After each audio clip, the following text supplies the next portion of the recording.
ಕೋಗಿಲು ಗ್ರಾಮದ ವಸೀಂ ಲೇಔಟ್ ಮತ್ತು ಫಕೀರ್ ಕಾಲೋನಿಯಲ್ಲಿ ಮನೆ ಕಳ್ಕೊಂಡವರಿಗೆ ಮನೆ ಕೊಡಬೇಕು, ಫ್ಲಾಟ್ ಕೊಡಬೇಕು ಅಂತ ರಾಜ್ಯ ಸರ್ಕಾರ ಹೊರಟಿದೆ.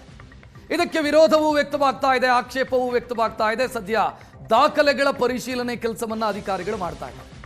ಪುನರ್ವಸತಿ ಕಲ್ಪಿಸೋದಕ್ಕೆ ಮುಂದಾದಂತ ಸರ್ಕಾರಕ್ಕೆ ಈಗ ಶಾಕ್ ಎದುರಾಗಿದೆ.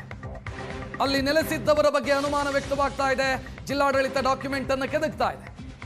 ಒತ್ತುವರಿದಾರರ ಜನ್ಮ ಜಾಲಾಡೋದಕ್ಕೆ ಜಿಲ್ಲಾಡಳಿತ ಮುಂದಾಗಿದೆ. ಅರ್ಜಿ ಸಲ್ಲಿಸಿದವರ ಪೈಕಿ ಕೆಲವರು ಬಾಂಗ್ಲಾ ನುಸುಳುಕೋರರು ಇದ್ದಾರೆ ಅನ್ನುವಂಥ ಆರೋಪ. ಪುನರ್ವಸತಿಗೂ ಮುನ್ನ ಅರ್ಜಿದಾರರ ಪರಿಶೀಲನೆ, ಪೂರ್ವಪರ ವಿಮರ್ಶೆಗೆ ಜಿಲ್ಲಾಡಳಿತ ಮುಂದಾಗಿದೆ. ತನಿಖೆ ನಡೆಸುವಂತೆ ಪೊಲೀಸರಿಗೂ ಕೂಡ ಡಿಸಿ ಪತ್ರ ಬರೆಯೋದಕ್ಕಿದ್ದಾರೆ. ಪೊಲೀಸರ ವರದಿಯನ್ನ ಕೂಡ ಪಡ್ಕೊಳ್ಳೋದಕ್ಕೆ. ಬಾಂಗ್ಲಾದ ನುಸುಳುಕೋರರಿದ್ದಾರಾ? ಇಲ್ಲಿ ನೆಲೆಸಿದಂಥ ಸಂತ್ರಸ್ತರ ಮೂಲ ಎಲ್ಲಿಯದ್ದು? ಅರ್ಜಿದಾರರ ಮೂಲ ಹುಡುಕಿ ವರದಿ ಸಲ್ಲಿಸಿ ಅಂತ ಜಿಲ್ಲಾಧಿಕಾರಿ ಸೂಚನೆ ಕೊಡುವಂತ ಸಾಧ್ಯತೆ ಇದೆ. ಹೆಚ್ಚಿನ ಡೀಟೇಲ್ ನೀಡೋದಕ್ಕೆ ನಮ್ಮ ಪ್ರತಿನಿಧಿ ಮುತ್ತಪ್ಪ ಫೋನ್ ಸಂಪರ್ಕದಲ್ಲಿ. ಮುತ್ತಪ್ಪ, ಇಲ್ಲಿ ಕೇವಲ ವೋಟರ್ ಐಡಿ, ಆಧಾರ್ ಕಾರ್ಡ್ ಅನ್ನ ನಂಬಿಕೊಂಡು ಏನಾದರೂ ಫ್ಲಾಟ್ ಕೊಡೋದಕ್ಕೆ ಹೊರಟ್ರೆ ರಾಜ್ಯ ಸರ್ಕಾರ ಅಥವಾ ಜಿಲ್ಲಾಡಳಿತ ಇಲ್ಲಿ ಮೂರ್ಖರಾಗ್ತಾರೆ. ಈಗ ಪೊಲೀಸ್ ವರದಿಯನ್ನು ಕೇಳಿದ್ದಾರೆ ಅಂತಂದ್ರೆ ಕರೆಕ್ಟ್ ದಾರಿಯಲ್ಲಿದ್ದಾರೆ ಅಂತ ಅರ್ಥ.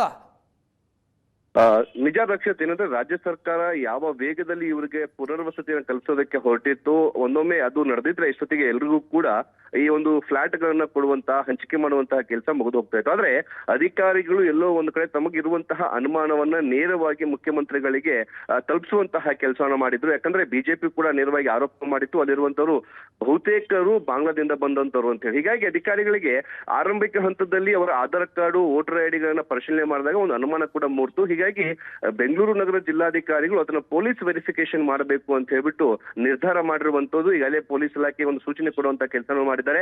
ಯಾರೆಲ್ಲ ಅರ್ಜಿಗಳನ್ನು ಸಲ್ಲಿಸಿದಾರೋ ಅವರೆಲ್ಲರ ಒಂದು ಆಧಾರ್ ಕಾರ್ಡ್ಗಳನ್ನ ಒಂದು ವೆರಿಫಿಕೇಶನ್ ಮಾಡಬೇಕು ಪೊಲೀಸರು, ಅದರ ಮೂಲವನ್ನ ಪತ್ತೆ ಹಚ್ಚಬೇಕು ಅಂತ ಹೇಳ್ಬಿಟ್ಟು ಈಗ ಒಂದು ಪತ್ರವನ್ನು ಕೂಡ ಬರೆದಿರುವಂತಹ ಮಾಹಿತಿ ಸಿಗ್ತಾ ಇದೆ. ನಿನ್ನೆ ಕೂಡ ಮುಖ್ಯಮಂತ್ರಿಗೆ ಅದೇ ವಿಚಾರವನ್ನ ಮನವರಿಕೆ ಮಾಡಿಕೊಡುವಂತಹ ಕೆಲಸವನ್ನ ಜಿಲ್ಲಾಧಿಕಾರಿ ಆಗಿರಬಹುದು, ಪಾಲಿಕೆ ಅಧಿಕಾರಿಗಳು ಎಲ್ಲರೂ ಕೂಡ ಪ್ರಯತ್ನ ಪಟ್ಟಿದ್ದಾರೆ. ಯಾಕಂದ್ರೆ ಅಲ್ಲಿರುವಂತವರು ಫೇಕ್ ಆಧಾರ್ ಕಾರ್ಡ್ಗಳನ್ನ ಮಾಡಿಕೊಂಡು, ಕಲರ್ ಜೆರಾಕ್ಸ್ ಅನ್ನ ಮಾಡಿಕೊಂಡು ಅಲ್ಲಿ ಏನು ಅರ್ಜಿಗಳನ್ನ ಸಲ್ಲಿಸಿದ್ದಾರೆ ಅನ್ನೋ ಅನುಮಾನ ಕೂಡ ಬರ್ತಾ ಇದೆ. ಹೀಗಾಗಿ ಪೊಲೀಸರು ಇವರ ಮೂಲ ಎಲ್ಲಿಂದ ಅಂತ ಹೇಳಿ ಪತ್ತೆ ಹಚ್ಚುವಂತ ಕೆಲಸ ಮಾಡ್ತಿದ್ದಾರೆ. ಜೊತೆಗೆ ಆಧಾರ್ ಕಾರ್ಡ್ ಅನ್ನ ಯಾವಾಗ ಮಾಡ್ಕೊಂಡ್ರು, ವೋಟರ್ ಐಡಿಗಳನ್ನ ಯಾವಾಗ ಮಾಡಿಸ್ಕೊಂಡ್ರು, ಯಾವಾಗ ಮತಗಳನ್ನ ಹಾಕಿದ್ರು, ಇವರ ಹೇಳೋ ಹಾಗೆ 10 ವರ್ಷಗಳಿಂದ ಅಲ್ಲೇ ವಾಸ ಮಾಡ್ತಾ ಇದ್ರು ಅನ್ನೋದಕ್ಕೆ ಅದರ ಪೂರ್ವಪರಗಳನ್ನ ಪರಿಶೀಲನೆ ಮಾಡುವಂತ ಕೆಲಸ ಮಾಡ್ತಿದ್ದಾರೆ. ಇದಾದ ನಂತರವಷ್ಟೇ ಅವರಿಗೆ ಪುನರ್ವಸತಿಯನ್ನು ಕಲ್ಪಿಸುವಂತ ಕೆಲಸಕ್ಕೆ ಮುಂದಾಗ್ತಾರೆ. ರಕ್ಷಿತ್, ಥ್ಯಾಂಕ್ ಯು ಮುತ್ತಪ್ಪ ಮಾಹಿತಿಗೆ.